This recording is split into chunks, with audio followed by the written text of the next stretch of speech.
देव भगवान अल्लाह खुदा ईश आदि नाम एक ही शक्ति के हैं। वो कैसा है, कहां है, कैसे मिलता है, किसने देखा है? ये प्रश्नवाचक चिन्ह पूर्ण रूप से हटाने के लिए अवश्य सुनिए जगत गुरु तत्वदर्शी संत रामपाल जी महाराज के अमृत वचन, सर्व पवित्र धर्मों के पवित्र शास्त्रों के आधार पर। सर्व संगत से प्रार्थना है, सत्संग प्रारंभ हो रहा है। कृपया सत्संग स्थल पर शांति पूर्वक विराजमान होकर के श्रद्धा से सत्संग सुने। परमेश्वर की प्यारी आत्माओं से पुनर्निवेदन है, सत्संग प्रारंभ हो रहा है। कृपया सत्संग स्थल पर शांति पूर्वक विराजमान होकर के श्रद्धा से सत्संग सुने। सतगुरुदेव की जय। बंदी छोड़ कबीर परमेश्वर जी की जय। बंदी छोड़ गरीबदास जी महाराज जी की जय। स्वामी राम देवानंद जी गुरु महाराज जी की जय हो।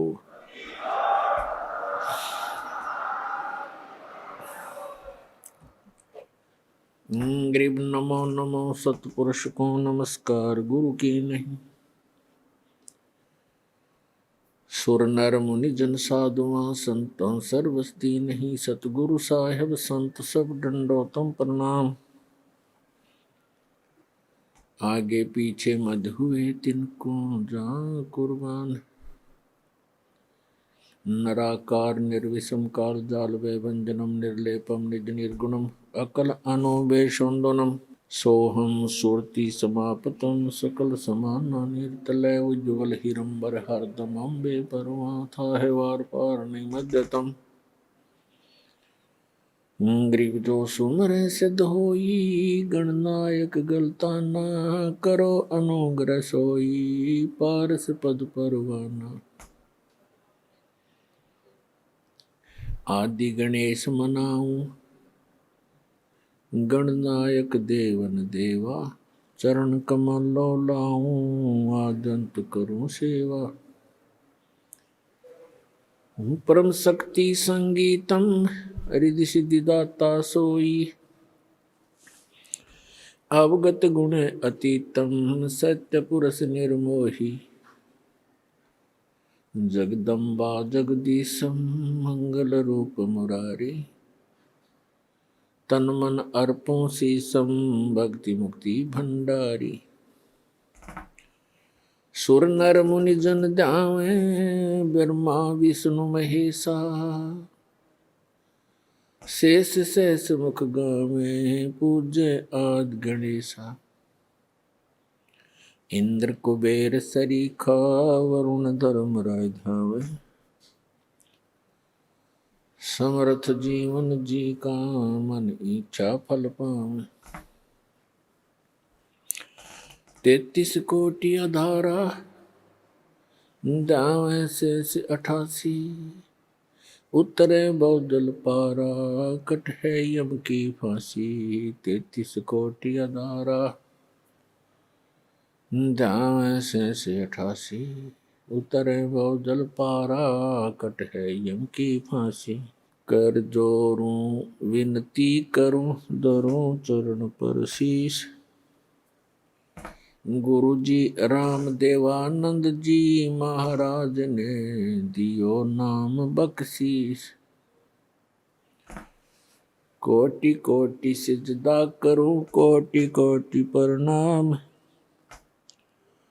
चरण कमल में राखियो मैं बंदी जो मैं गुलाम।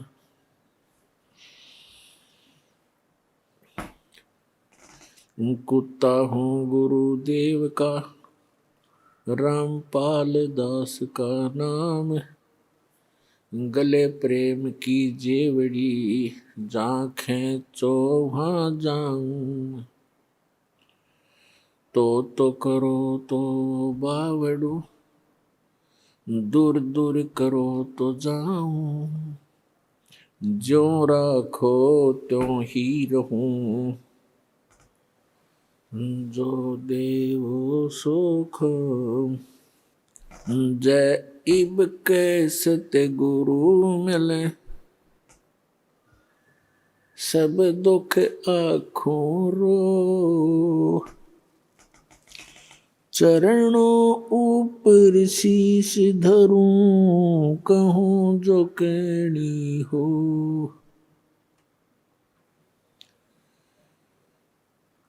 कबीर साईं मिलेंगे, पूछेंगे कुशलात, आदि अंत की सब कहूँ, अपने दिल की बात।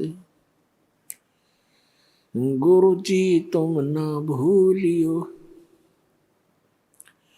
चाहे लाख लोग मिल जाएं, हमसे तुमको बहुत है, तुम जैसे हमको नहीं। तुमरे विसारे क्या बने, मैं किसकी शरण में जाऊं। शिव बिरंच मुनि नारदा, तिनके हृदय ना समाऊं। परम पिता परमात्मा पूर्ण ब्रह्म, सारी सृष्टि के रचनहार, कुल मालिक कबीर परमेश्वर जी की असीम रजा से आप सभी पुण्यात्माएं परमात्मा की महिमा सुनने के लिए उपस्थित हुए। सत्संग में आने से प्राणी को ज्ञान होता है कि आप कौन हो, कहाँ से आए हो,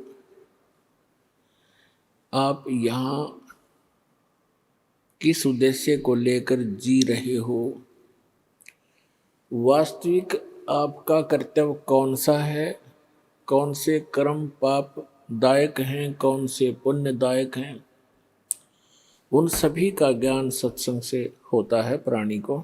तो पुण्यात्मा परमेश्वर पूर्ण ब्रह्म सत्य पुरुष परम अक्षर पुरुष परम अक्षर ब्रह्म कहो, अल्लाहु अकबर कहो, ग्रेट गॉड कहो, इसे कंप्लीट गॉड कहो, ये पूरे ब्रह्मांडों का, संपूर्ण जगत का, सभी आत्माओं का ये जनक है, सबका क्रिएटर है।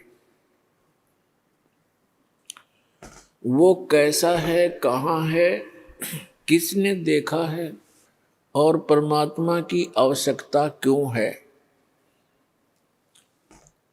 परमात्मा की आवश्यकता क्यों पड़ी हमें, हम किस लिए परमात्मा की साधना करते हैं, क्या उद्देश्य लेकर करते हैं और क्या उद्देश्य लेकर भगवान की भक्ति करनी चाहिए और क्या उद्देश्य लेकर नहीं करनी चाहिए, ये सर्व जानकारी सत्संग से होती है। पुण्यात्माओं, सर्वप्रथम तो आपको ये ज्ञान होना चाहिए कि आप जी एक बहुत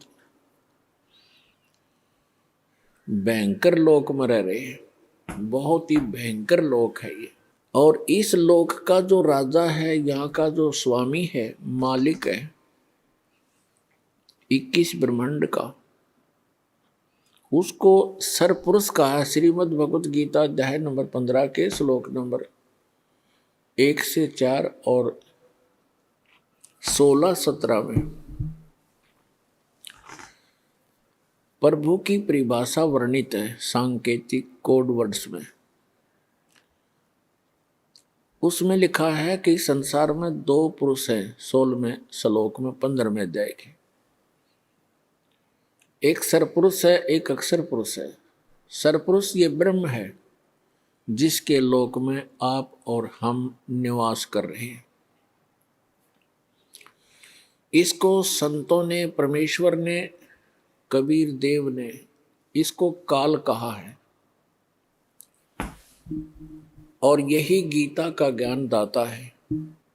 और इसने श्रीमद् भगवत गीता अध्याय नंबर 11 के श्लोक नंबर 32 में स्वयं ही स्वीकारा है कि मैं काल हूं अर्जुन, और इस सर्व लोकों का नाश करने के लिए अब प्रवृत्त हुआ हूं, अभी प्रकट हुआ हूं। श्री कृष्ण जी काल नहीं थे, इन्होंने पहले कभी अपने आप को काल नहीं कहा, और गीता ज्ञान देने के उपरांत उन्होंने कभी अपने आप को काल नहीं कहा। ये सरपुरुष, ये काल भगवान, जिसे हिंदू अपने ऋषि, सनातन धर्म के ऋषि जिसको ब्रह्म कहते हैं, ये सरपुरुष है। इसको काल भी कहते हैं, ये स्वयं भी काल कहता है अपने आप को, मैं काल हूं और सबका नाश करने के लिए प्रवृत्त हुआ हूं। श्री कृष्ण जी में प्रवेश करके ये श्रीमद् भगवत गीता का ज्ञान इसने बोला, जिसमें अधिकतर ज्ञान वेदों वाला ही है। इस हम सरपुरुष के लोक में रह रहे हैं। गीत श्रीमद् भगवत गीता अध्याय नंबर 15 के श्लोक 16 और 17 में 3 पुरुष बताए हैं। एक सरपुरुष है जो 21 ब्रह्मांड का मालिक है, स्वामी है, प्रभु है, राम है, गॉड है, अल्लाह है। और दूसरा अक्षर पुरुष है जिसके 7 शंख ब्रह्मांड हैं, नील, पद्म, शंख, 7 शंख, 7 शंख ब्रह्मांड का वो स्वामी है। उसको अक्षर पुरुष कहा है श्रीमद् भगवत गीता अध्याय नंबर 15 के श्लोक नंबर 16 में। 16 में सरपुरुष और अक्षर पुरुष ये 2 पुरुष बताए, और दोनों ही नाशवान, और इनके अंतर्गत जितने प्राणी हैं वो भी, उनका भी शरीर नाशवान है। जीवात्मा किसी की नहीं मरती, वो तो गद्दे की भी नहीं मरती, कुत्ते की भी नहीं मरती। फिर श्रीमद् भगवत गीता अध्याय नंबर 16 के श्लोक नंबर 17 में तुरंत कहा है कि उत्तम पुरुष है तू अन्य परमात्मा इति उदाहरते। यह लोग तरम आविश्य विभर्ति अवय ईश्वर है। उत्तम पुरुष यानी पुरुषोत्तम श्रेष्ठ परमात्मा तो कोई और है इन दोनों से, सरपुरुष और अक्षर पुरुष से। वही तीनों लोकों में प्रवेश करके सबका धारण पोषण करता है, और वो वास्तव में अविनाशी परमात्मा है। अपने आत्माओं श्रीमद् भगवत गीता अध्याय नंबर 15 के श्लोक नंबर 1 से 4 में स्पष्ट किया है। एक मंत्र में कहा है कि ऊपर को जड़ और नीचे को तीनों गुण रूपी शाखा वाला, 1 और 2 में। गीता अध्याय नंबर 15 के श्लोक मंत्र 1 और 2 का निष्कर्ष है कि ऊपर को जड़, वो तो मूल मालिक है, कुल मालिक है, पूर्ण परमात्मा है, और नीचे को तीनों गुण रूपी शाखा, रजगुण ब्रह्मा, सतगुण विष्णु, तमगुण शिव जी रूपी शाखा वाला ये उल्टा लटका हुआ संसार रूपी वृक्ष है। और जो संत इसके सभी विभाग बतावे वह तत्वदर्शी संत है। ऊपर को जड़ तो पूर्ण परमात्मा है, सत्य पुरुष है, अविनाशी परमेश्वर है, परम अक्षर ब्रह्म है।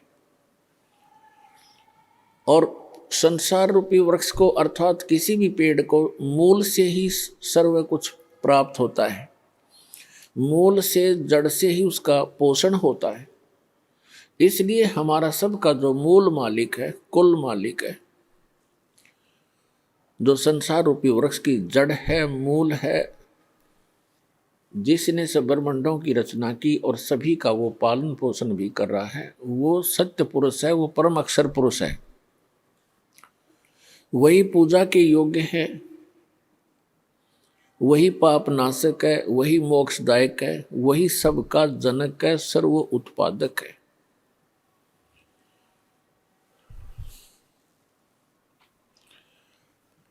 तो श्रीमद् भगवत गीता अध्याय नंबर 15 के श्लोक नंबर 1 में कहा है कि जो इन सभी विभागों को, इसके विभाग बता देगा, भिन्न भिन्न इन भगवानों की सतिथि बता देगा, वो तत्वदर्शी संत है। तो परमेश्वर स्वयं आते हैं वो तत्व ज्ञान बताने के लिए।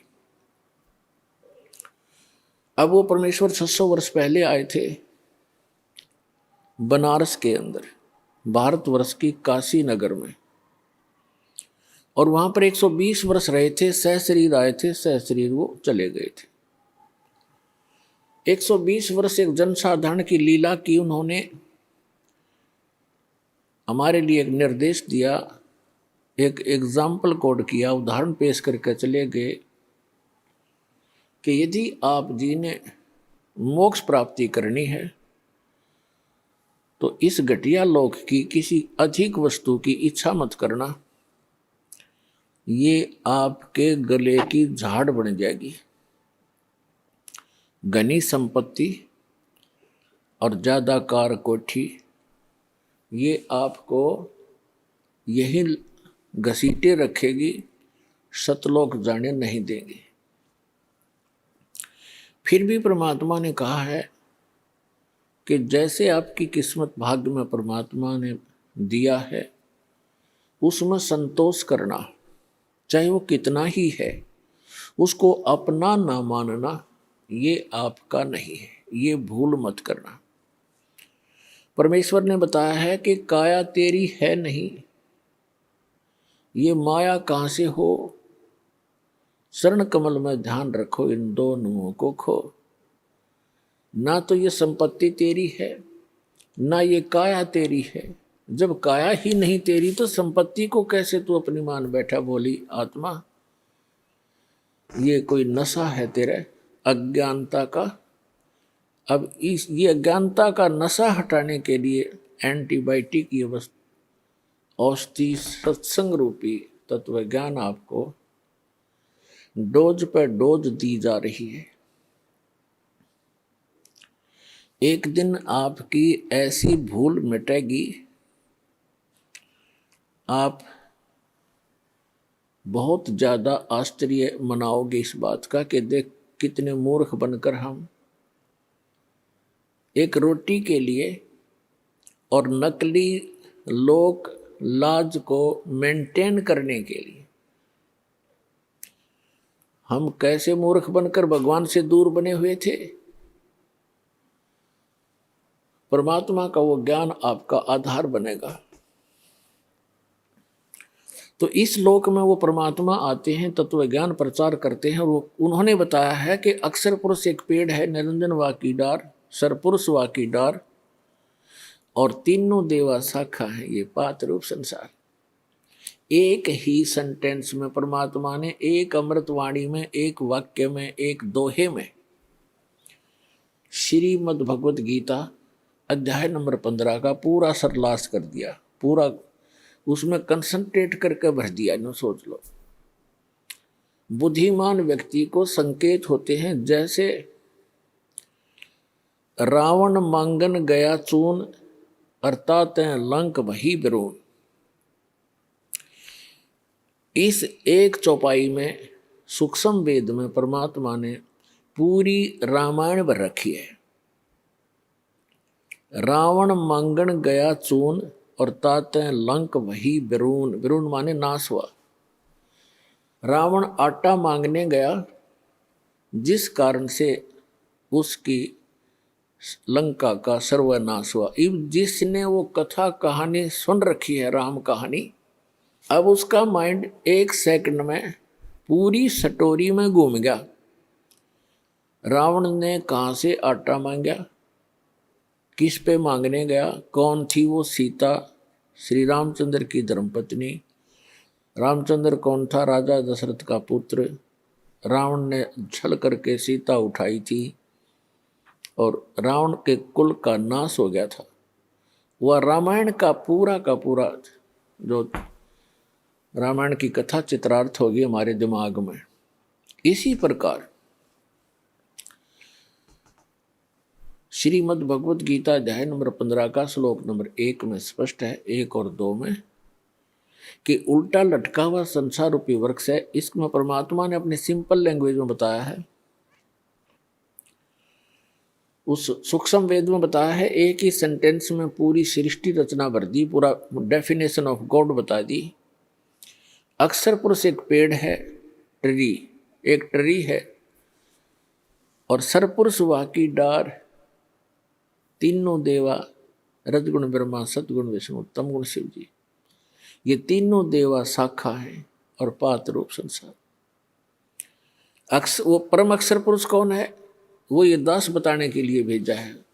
वो वही है जिसने ये ज्ञान दिया अपने द्वारा रची हुई सृष्टि को।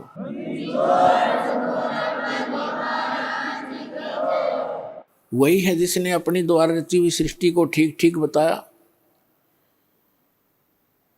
वो परम अक्षर ब्रह्म है। श्रीमद् भगवत गीता अध्याय नंबर 15 के श्लोक नंबर 1 से 4 का निष्कर्ष है कि अर्जुन, जब तत्वदर्शी संत तुझे मिल जाए उसकी पहचान ये है कि वो इस संसार रूपी वृक्ष के सभी विभाग बताओगा। उसके पश्चात परमेश्वर के उस परम पद की खोज करनी चाहिए जहाँ जाने के बाद साधक फिर लौटकर कभी जन्म मृत्यु में नहीं आते। और जिस परमेश्वर ने सारे ब्रह्मांडों की रचना की उसी की भक्ति करनी चाहिए, और की नहीं।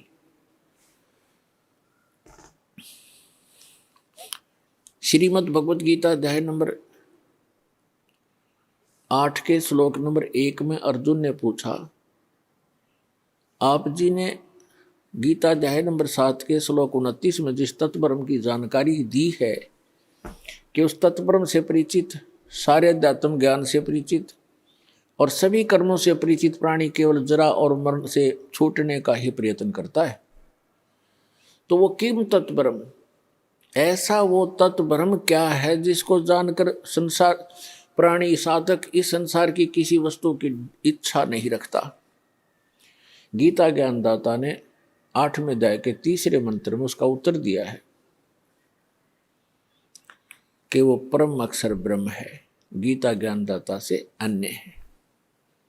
तो वो परम अक्षर ब्रह्म ही हमारा सबका जनक है, वही हमारा पिता है, वही हमारी माता है, वही हमारा मित्र है, वही हमारा भाई है, वही हमारा मूल धन है।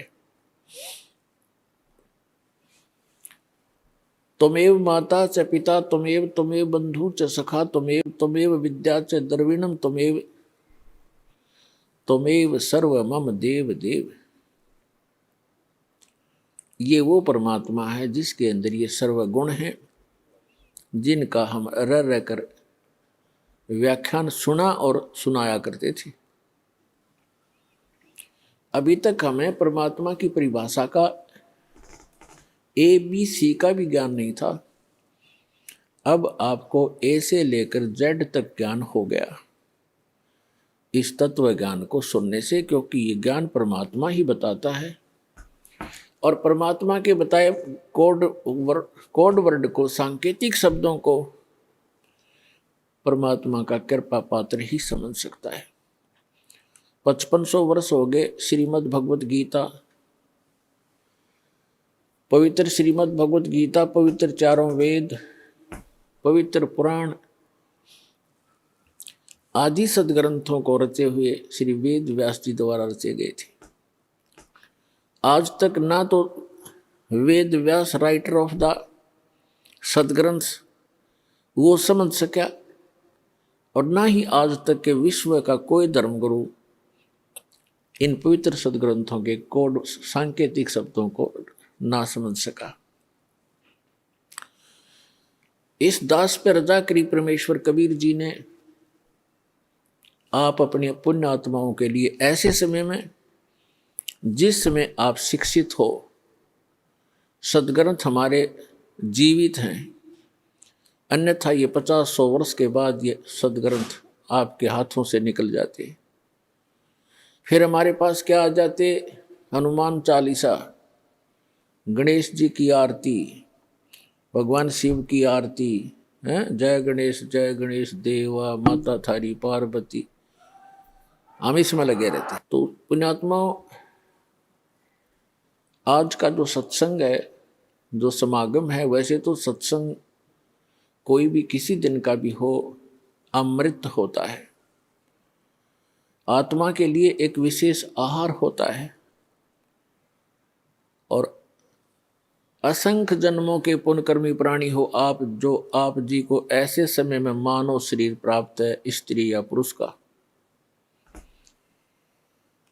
जिनको सतलोक आश्रम बरवाला जिला हिसार हरियाणा के अंदर आने का और उपदेश प्राप्त करने का सौभाग्य प्राप्त हुआ। लख बर सूरा जूझ ही लख बर सावत दे, लख वर्यति जहान में तब सतगुरु शरणा ले। आप कितने पुण्यात्मा हैं युगों युगों के। लाल की कीमत को जौहरी बता सकता है, लाल को अपनी कीमत का ज्ञान नहीं होता। परमात्मा कहते हैं गोता मारूं स्वर्ग में जा बैठूं पाताल। और गरीबदास जी बता रहे हैं भगवान कबीर साहिब की महिमा, जैसे तुलसीदास जी ने रामायण का चित्रण किया था, बोला था, ऐसे गरीबदास जी ने उस परम अक्षर ब्रह्म की महिमा का गुणगान किया हुआ है। इसलिए गरीबदास जी का नाम इसमें साथ आता है। कबीर साहब कहते थे कि गोता मारूं स्वर्ग में जा बैठूं पाताल, गरीबदास ढूंढता फिरूं अपने हीरे मोती लाल। परमात्मा कहते हैं कि मैं अपने हीरे मोती लाल इन पुण्यात्माओं को, जो पिछले जन्म के संस्कारी हैं, वो कहीं भी जन्मे हैं, कोई भी कारण बनाऊं उनको मैं खोजता फिर रहा हूं, ढूंढता फिर रहा हूं। तो आप उन हीरे मोती लालों में से हो जिन आपको परमात्मा युगों से खोज रहा है। अब जाकर फंसे हो तुम परमात्मा के।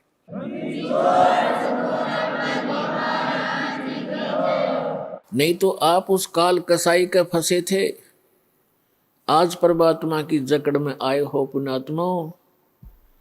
इस परमात्मा के जहाज से उतर ना जाना, नहीं तो आप सदा के लिए बाउजल के अंदर बह जाओगे। असंग जन्मों में जाकर के फिर आपका ये दाव लगेगा। इस ऐसे समय में आपका मानव शरीर है। वैसे तो इस ज्ञान से बुद्धिमान मानव है, आज कोई अनजान नहीं है, बहुत बुद्धिमान मानव है। इस ज्ञान से शीघ्र ही आपको समझ में आ जाएगा ये क्या राज है, क्यों जन्मते हैं, क्यों मरते हैं। आज हम सब कुछ मान रहे हैं, पुत्र पुत्री हैं, संपत्ति संतान है, एक सेकंड में या तो संतान की मृत्यु हो जाती है या स्वयं ही संसार छोड़कर चला जाता है। व्हाट इज दिस, ये क्या है? तो ये समझ में आओगा थोड़े दिन में आपको ये इतना गंदा लोग दिखाई देगा, आपको अंदर से हेट हो जाएगी इसकी। जब तक यहाँ के अंदर से हेट नहीं होगी, अंदर से हेट का मतलब ये नहीं कि किसी से नफरत बनेगी, लेकिन इस जन्म मरण के जो कोल्लू में आप पड़े हुए हो, गिरे हुए हो रहट के अंदर, इससे नफरत हो जाएगी। ये क्या जीवन है? आज हम सारा लग रहे हैं, ये जोड़ दूं, कोठी बना लूं, झूठ बोली, चोरी करी, रिश्वत खोरी करी, मिलावट किया, सारा दिन कर्म बिगाड़े, एक कोठी बना ली, एक कार ले ली, कल मृत्यु होगी और फिर गधा बना फिर वहां करोड़ियों पे। क्या है ये? परमात्मा कहते हैं कोट जन्म तन भर मत होगे, कुछ नहीं हाथ लगा रे, और कुकर सुकर खरबा बोरे, कौआ हंस बुगारे। कोटि जन्म तू राजा की, न मिटी न मन की आशा, और भिक्षुकों का दर दर घूमिया, मिला ना निर्गुण रासा। तो कहने का भाव ये है कि आप जी को इस लोक का पता लग जाएगा कुछ दिनों में, और फिर आपकी स्थिति ऐसी हो जाएगी कि बंदी छोड़ दयाल जी तुम तक हमारी दौड़, और जैसे काग जहाज का अब सूजत और न ठोर। जैसे समुद्री जहाज के अंदर कौवे बैठकर चले जाते थे, क्योंकि रास्ते में यात्री आहार करते, खाना खाते हैं, पुण्यकर्मी प्राणी होते हैं, पशु पक्षियों को अवश्य कुछ अंश अपने भोजन का डालते हैं। तो कौवे चले जाते हैं जहाज पर बैठकर। रात्रि के समय काफी समय बीत जाता है, काफी दूर निकल जाता है जहाज सूर्य उदय पर। पुराने समय की बातें हैं, उस समय दिशा सूचक यंत्र जो होते थे इतने एफिशिएंट नहीं होते थे, और वो कई बार इस चुंबकीय चट्टानों से डिस्टर्ब हो जाते थे। समुद्र के अंदर चुंबकीय चट्टान होती है, उनसे डिस्टर्ब हो जाते थे, और जो जहाज के चालक होते थे वो अपनी दिशा और दिशा सूचक को चेक करने के लिए, उसकी जांच करने के लिए जहाज पर बैठे हुए कौवे को पत्थर मार मार कर उड़ने को विवश कर देते थे। और कौवे के अंदर एक विशेषता दी है परमात्मा ने कि उसको वो भूलता नहीं रात्रि में भी तो कौन सी दिशा से चला था, पूर्व से चला था या पश्चिम से चला था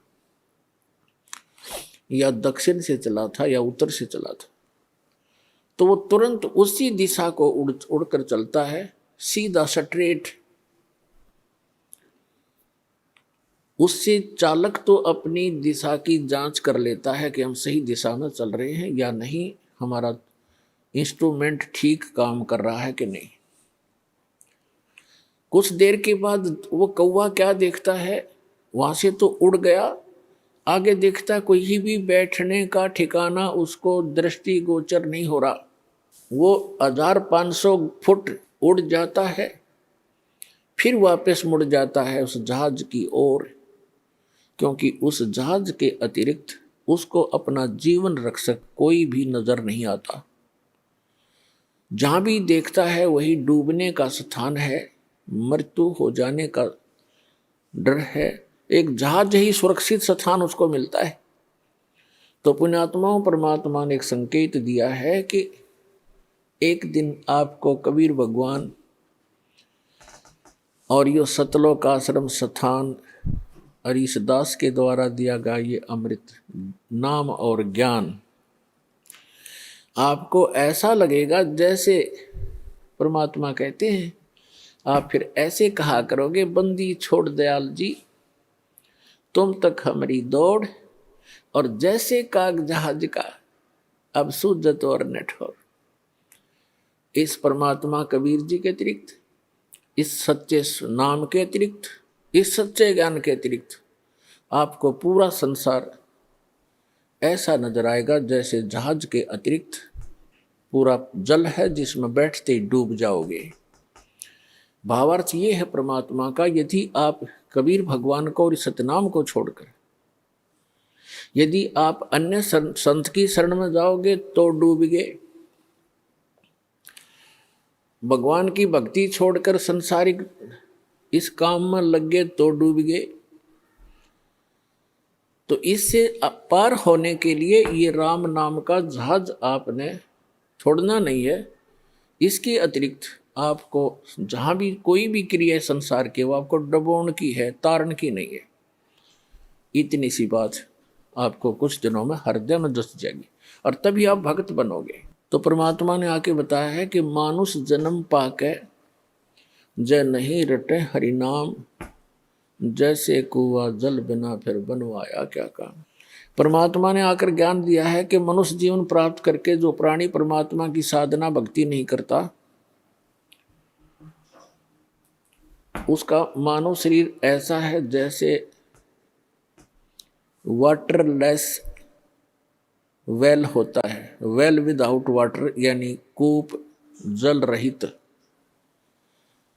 कितना सुंदर कुआं हो, कूप हो और कितनी उसके ऊपर चित्रकारी कर रखी हो, उसमें जल नहीं है तो वो नाम भले कुआं है पर गुण कुएं के नहीं है।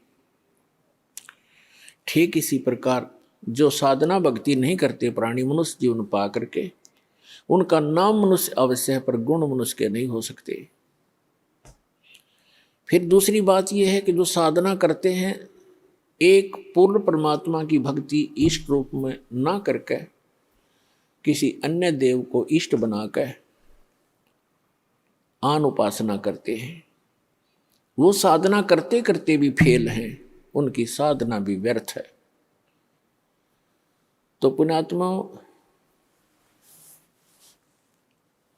आज का जो शुभ दिन है,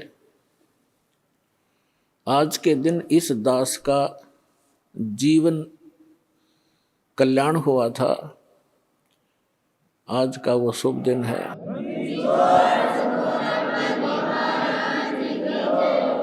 आज का वो शुभ दिन है, इस दास के जीव का उद्धार हुआ था और इस दास को उपदेश प्राप्त हुआ था। और उपदेश भी वो जिसको हम खोजते खोजते असंख्य युग हो गए थे, वो उपदेश सहज में प्राप्त हुआ था। वो दिन आज भी भूला नहीं जाता इस दास से। यदि हम अंग्रेजी महीनों में गिने तो 17 फरवरी सन 1988 का वो शुभ दिन, और वैसे अमावस्या थी। अमावस्या का दिन फाल्गुन अमावस्या थी, जो आज फाल्गुन अमावस्या है, ये शुभ दिन। और इस समागम के अंदर एक दो विशेषताएं हैं। एक तो दास का आध्यात्मिक जन्म हुआ। परमात्मा की वाणी में लिखा है कि जिस दिन सतगुरु भेंटिया सो दिन लेखे जान, बाकी जन्म गंवा दिया व्यर्थ गया बिना गुरु के नाम। जब तक आपको उपदेश नहीं मिलता मनुष्य शरीरधारी प्राणी को, तब तक आपका जीवन मनुष्य का नहीं है।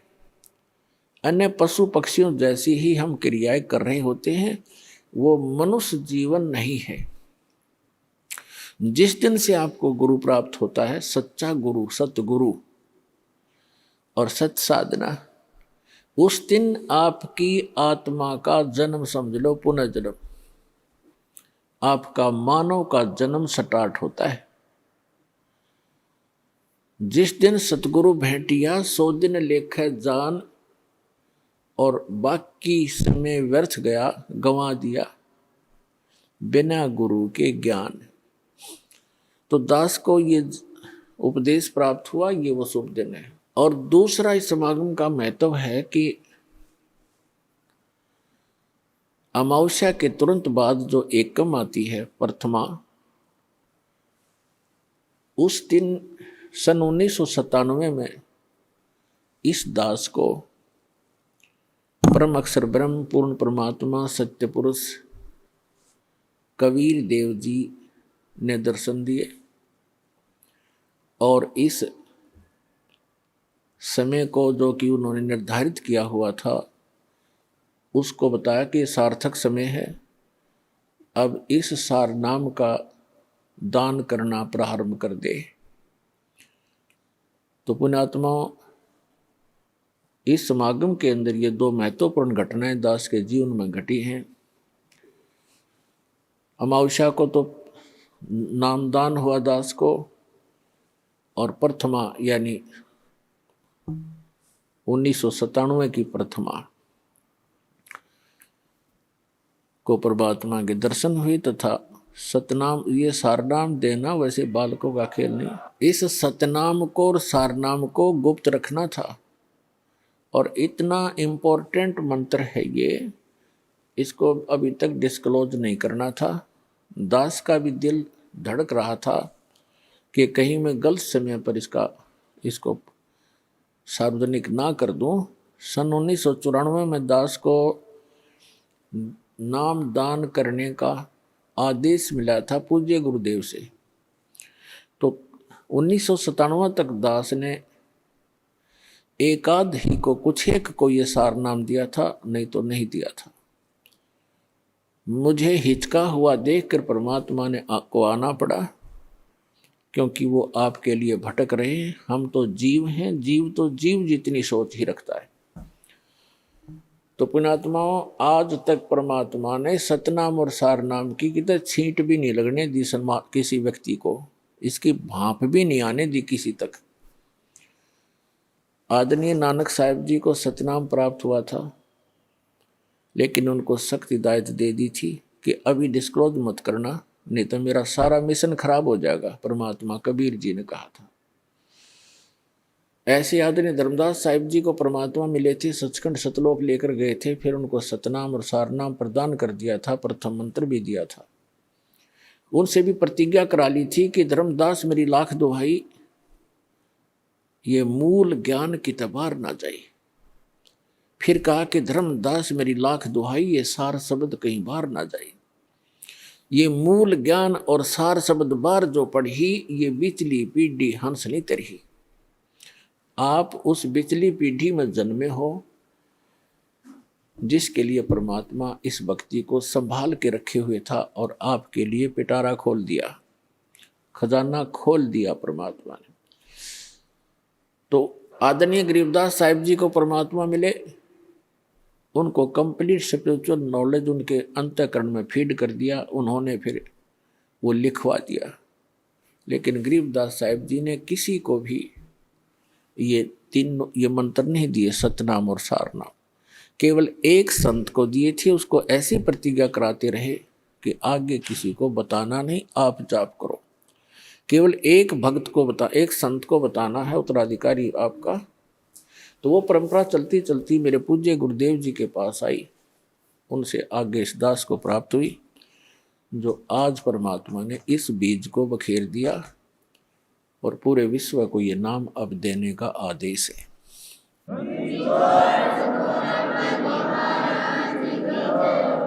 तो पुण्यात्मा, भक्ति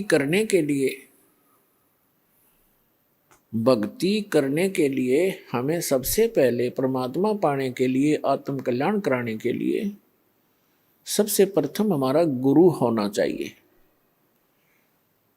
परमात्मा कहते हैं गुरु बिन माला फेरते, गुरु बिन देते दान, गुरु बिन दोनों निष्फल हैं, चाहे पूछो वेद पुराण। पूर्ण संत के बिना, सतगुरु के बिना यदि आप जी नाम जाप भी करते हैं और कोई दान धर्म भी करते हैं, वो आपका व्यर्थ है। फिर उदाहरण देते हैं कि राम कृष्ण से कौन बड़ो, उन्हों भी गुरु कीन, और 3 लोग के वे धनी, गुरु आगे अधीन। परमात्मा हमें याद दिलाते हैं कि गुरु के बिना यदि कोई साधना करता है वो व्यर्थ है, दान धर्म करता है वो भी व्यर्थ है। फिर उदाहरण देते हैं कि कोई अपने आप में ये समझे कि गुरु की शरण में जाना आवश्यक नहीं है, तो आप जी यानी विशेषकर सनातनी लोग, हिंदू धर्म के व्यक्ति श्री राम और श्री कृष्ण जी को सुप्रीम पावर मानते थे।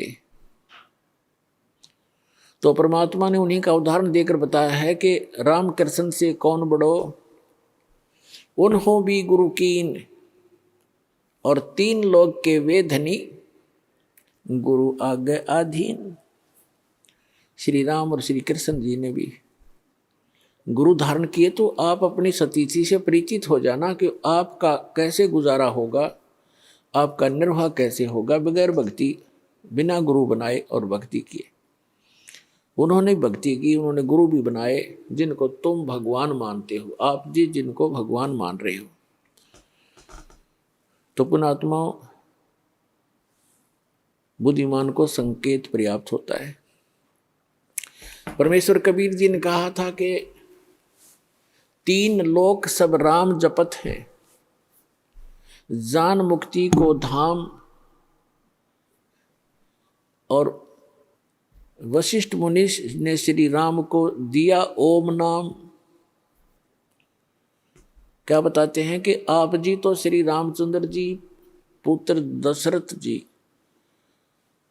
को एक भगवान मानकर उसकी पूजा करते हो, और कहते हैं 3 लोक सब राम जपत हैं, रामचंद्र, श्री राम, सीताराम, और जान मुक्ति को धाम।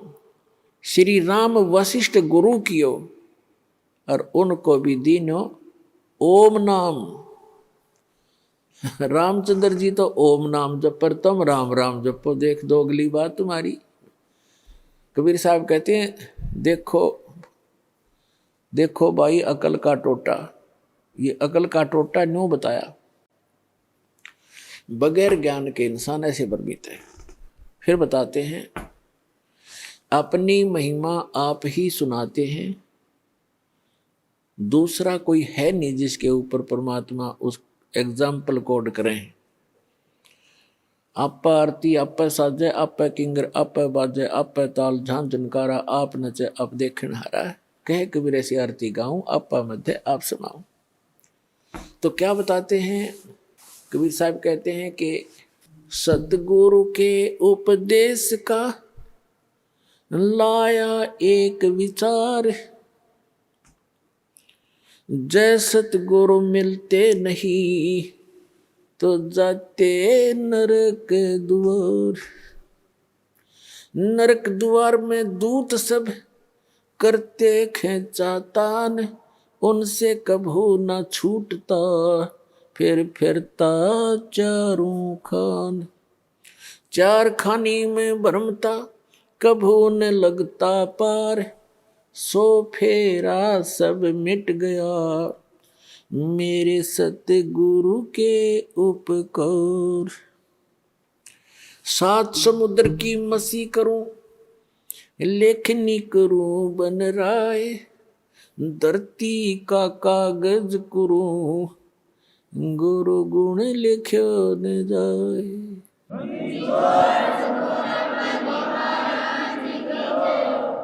पुण्यात्माओं, आप बालक हो, बच्चे हो, बिल्कुल नादान बालक, जो ये भी नहीं जानता कि मैं जिस गड्ढे में गिरने जा रहा हूं ये मेरी मृत्यु का कारण बन सकता है।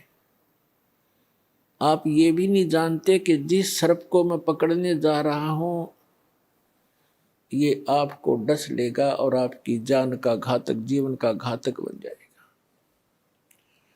आप इतने अबोध हैं, आप ये नहीं जानते हो कि जो बिजली का तार नीचे टूट कर गिरा हुआ है, स्पार्किंग कर रहा है, लूज हो रहा है, उसको आतिशबाजी जानकर वो बालक नादान पकड़ने की चेष्टा करता है और मृत्यु को प्राप्त हो जाता है। तो पुण्यात्माओं, आप जी को जब इस गंदे लोक का ज्ञान होगा, आप जहाँ रह रहे हो, आप जिस माया रूपी सर्प को पकड़ने के लिए सारा जीवन बर्बाद कर देते हो, ये माया रूपी सर्प आपको खा जाएगा। लेकिन परमात्मा की शरण में आने के बाद आपको ये सर्प मिलेगा, लेकिन इसके दांत निकाल दिए जाएंगे। ये परमात्मा आपको 1 नंबर से धन देगा, क्योंकि फिर ये आपको डसेगा नहीं। 2 नंबर से कमाया हुआ धन आपके लिए सर्प बन जाता है, और 1 नंबर से कमाया हुआ और दान धर्म के द्वारा प्रतिफल से प्राप्त किया हुआ धन, उस माया के फिर दांत निकाल दिए जाते हैं, वो डसती नहीं। तो आपको ऐसे तरीके से धनी बनाया जाएगा, फिर इस माया से परिचित कराया जाएगा कि सर्व सोने की लंका थी वह रावण से रणधीरम, एक पलक में राज बिराजी जम के पड़े जंजीरम। इस माया ने के चाटांगे जोड़ जोड़ के दर भी दी, यहाँ पर हम चले गए, पाछे में हमारी सी निकम्मी संतान पैदा हो जा, वो पाप कर्म तो हमारे पल्ले लिखे गए और फूकेंगे वो बाद वाले। बच्चे की किस्मत वो साथ लिखा कर लाता है, उसको उतना ही मिलेगा। यदि इस परमात्मा की शरण में उसको जोड़ दिया तो वो जो उसको आवश्यक होगा वो सारा मिलेगा। हमने इस उद्देश्य से अपने कर्म नहीं बिगाड़ने चाहिए कि अपने बेटे बेटियों को धनी बनाऊं, मैं चाहे नरक में जाऊं।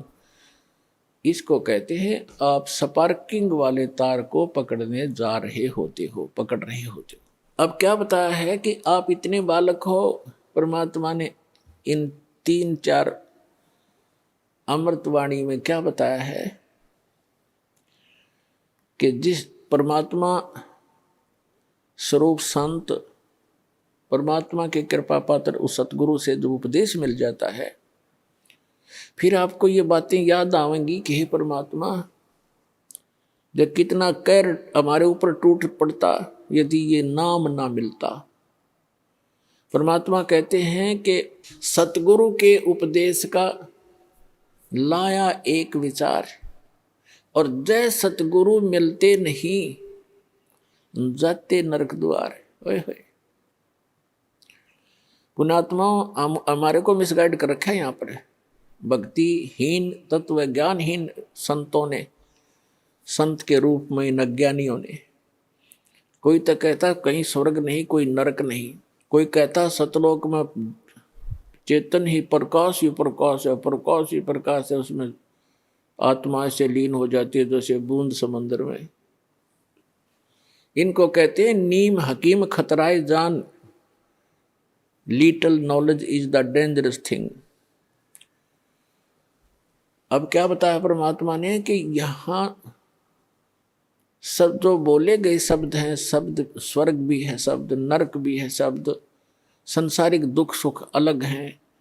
तो ये अज्ञानी लोग कहते हैं कि यही स्वर्ग है, यही नरक है। जो यहाँ दुखी है वो नरक भोग रहा है, सुखी है वो स्वर्ग भोग रहा है। नहीं, ये तो बालकों के मन गढ़ंत चुटकले होते हैं, कहानियां होती हैं। सदग्रंथों को आधार मानकर हमने अब पुनः अपना भक्ति मार्ग को सेट करना है, अपने भक्ति साधना को प्रफुल्लित करना है। तो क्या बताते हैं कि सतगुरु के उपदेश का लाया एक विचार, यदि सतगुरु मिलते नहीं जाते नरक द्वार। नरक द्वार में दूत सब करते खेचा ताण, उनसे कबू ना छूटता फिरता चारों खान। जैसे नरक में जब डाला जाता है इन प्राणियों को, उस समय उसके भयंकर दुख को देखकर, उसकी षड्हांत को देखकर वो वापस भागते हैं, क्योंकि लाखों की संख्या में ठोके जाते हैं उसमें, और वो वापस भागते हैं। पीछे यम के दूत बड़े बड़े भाले, छुर्रे, तलवार, मुगदर, ये गदा लिए खड़े होते हैं। जो वापस भागता उसके सिर में मारते। सूक्ष्म शरीर में प्राणी मरता नहीं, पर दर्द दूना होता है। उनको ऐसे ठोका जाता जैसे पशु को फाटक में रोका करते हैं, लठ मार मार के, और फिर उसमें पटक देते हैं। तो वहां परमात्मा बताते हैं कि नरक द्वार में दूत सब वहां करते खेचा ताण, उनसे कदे नहीं छूटता, और फिर फिरता चारों खान।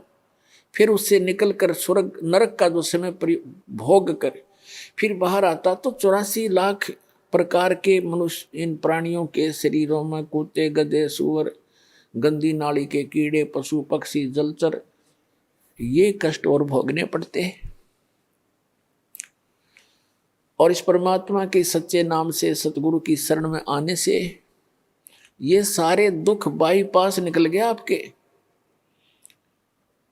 अब विचार करके देखना पुण्यात्मा, अभी तो आपने पता नहीं इस अध्यात्म ज्ञान का, आपने लोक वेद सुना है, दंत कथाएं सुनी है, फिर मानव शरीर में जिसको जरा सा थोड़ा सा सुख है उसने भगवान की हो सकता ही नहीं। और जब कैर टूट जाते हैं फिर भगवान की खोज शुरू होती है, तो ये नकली संतान की कमी नहीं, इनको ब्रान माटी कर देता है, करवा देता है ये काल। लुटपेट कर आखिर में ये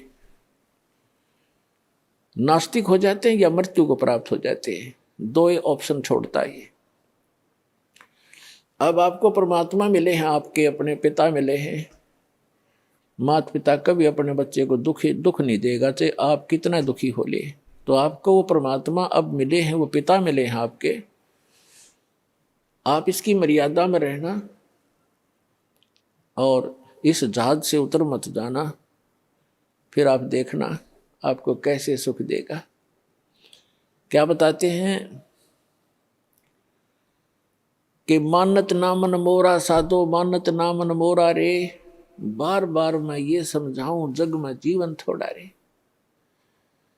फिर क्या बताते हैं, कहते हैं शरण पड़े को गुरु संभाले, शरण पड़े को गुरु संभाले, जान के बालक भोला रे। कह कबीर तुम चरण चित राखो, जो सुई में डोरा रे। अब देखो परमात्मा कहते हैं कि आपको भगवान, यानी इस दास का तो, एक दास को तो निमित्त बना रखा है, सारा का सारा कार्य वो कबीर भगवान कर रहे हैं, आपका पिताजी। उसको कैसा करेगा, उसके लिए उन्होंने बताया है कि जैसे ये दास एक उस परमात्मा का चलता फिरता एक पावर हाउस है, लेकिन मेन पावर हाउस तो वो खुद है मालिक। वो थर्मल प्लांट है जहाँ से बिजली बनती भी है और आपको हमें प्राप्त भी हो रही है। इससे आपको आगे कनेक्शन मिल गए। जैसे आप कोई मोबाइल कनेक्शन ले लेते हो, कोई तार नहीं, कोई कनेक्शन जोड़ा दिखता नहीं और सारा काम कर रहा है, और जिस दिन आप उसका बिल नहीं भरोगे तो कनेक्शन ऑटोमेटिक वहीं से कट जाएगा, आपको बताने की जरूरत नहीं पड़ेगी। तो इस प्रकार ये दास एक चलता फिरता परमात्मा की पावर का एक छोटा वो समझ लो पावर हाउस, और इससे जिसको कनेक्शन मिलेगा उसके घर में वो पावर आएगी। उस परम पिता की 3 फेस की, और इसकी जो मर्यादा में रहना और इसका टैक्स आप भरते रहना, यानी आपकी मजदूरी करते रहना, दान धर्म करते रहना, या नाम की मजदूरी, राम नाम की कमाई करते रहना, तो आपका कनेक्शन ठीक रहेगा तो पावर आपके घर पे आपका काम करती रहेगी। और जो पावर से काम होता वो मैनुअली नहीं हो सकता। जैसे पशुओं का चारा काटा करते हाथ से, ऐसे मशीन थी, अब भी है गांव में गरीबों के पास, तो वो हाथ वाला काम तो मैनुअल जितना ही होता है। जब उसमें लगा दी मोटर और पावर का कनेक्शन मिल गया, कट कट कट कट 1 घंटे में ढेर लगा देती है। आटा पीसा करते हाथ से, वो मैनुअल 2 घंटा में जाकर 2 किलो पिसा करता। अरे 2 घंटा में ठोक दे, पीट दे 10 क्विंटल आटे को, और हाथ नहीं लगाना, कोई प्रयत्न नहीं, मेहनत नहीं। तो परमात्मा की पावर से जो आपके संसारी कार्य होंगे ऐसे अनोखे से होंगे। आपको अभी तक पावर का कनेक्शन नहीं मिला था, उन नकली पावर हाउसों से तुम कनेक्शन लिए बैठे थे, जो कीकर के लटका तार बांध रहे थे अपने, और कहे थे पावर हाउस जितने भी संत और महंत और आचार्य और शंकराचार्य। तो सौभाग्य आपका कि आपको उस पावर का कनेक्शन मिल गया। फिर इस पावर के काम देखियो आप,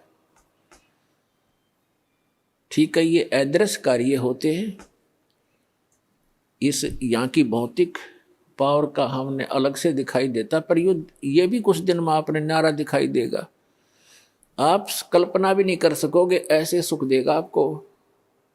और आप किसी को बताओगे, आपको शर्म आओगी कि गंदे नाटेगा और मैंने झूठा बनाओगा, एक झूठ बोल रहा है, और आपका कलजा फटन न हो रहा होगा, किसने बताऊं।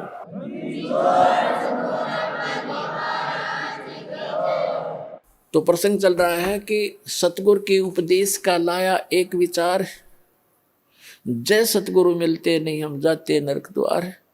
नरक द्वार में दूत सब ये करते खेचा तान, उनसे कदे ना छूटता फिर फिरता चार खानी में भरमता।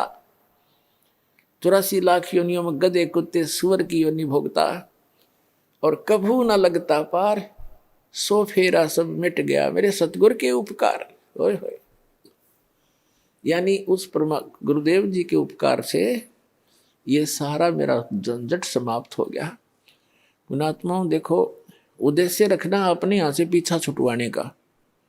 ऐसा ज्ञान बता दिया जाएगा, आपको आत्मा से ग्लानि हो जाएगी पुनर्जन्म की, और जब तक आत्मा में हेट नहीं होगी इस पुनर्जन्म की, तो आपका कभी ना कभी पैर फिसल जाएगा। ठीक है, यदि आप पार नहीं हुए तो आपके पास इतना भक्ति धन हो जाएगा कि आपका हजारों युगों तक तो ये काल आपके पंजे धरती पर नहीं टेकने देगा, और इस पृथ्वी पर बिना मोक्ष नहीं हो सकता।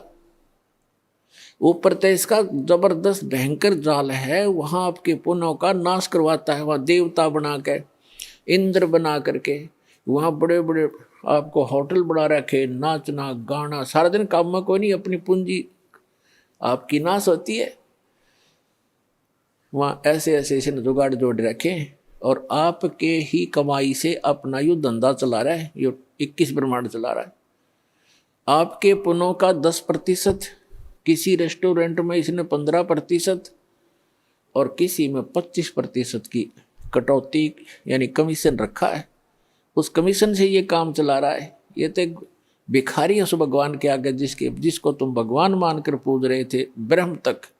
तो पुण्यात्मा यहाँ परमात्मा बताते हैं कि सतगुरु की शरण में आने से आपके ये सभी संकट दूर होंगे, जन्म और मृत्यु का रोग नाश होगा।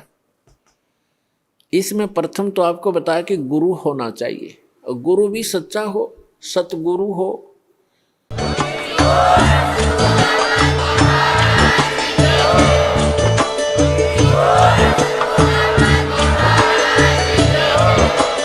आप सुन रहे थे जगत गुरु तत्वदर्शी संत रामपाल जी महाराज जी के मंगल प्रवचन। अधिक जानकारी के लिए विजिट कीजिए हमारी वेबसाइट www.jagatgururampalji.org। संत रामपाल जी महाराज जी के शुभ आशीर्वाद से पूरे विश्व भर में 500 से भी ज्यादा नाम दीक्षा केंद्र हैं, जिन पर संत रामपाल जी महाराज जी द्वारा ऑनलाइन निशुल्क नाम दीक्षा दी जा रही है। अपने नजदीकी नाम दीक्षा केंद्र का पता करने के लिए संपर्क करें 8222880541।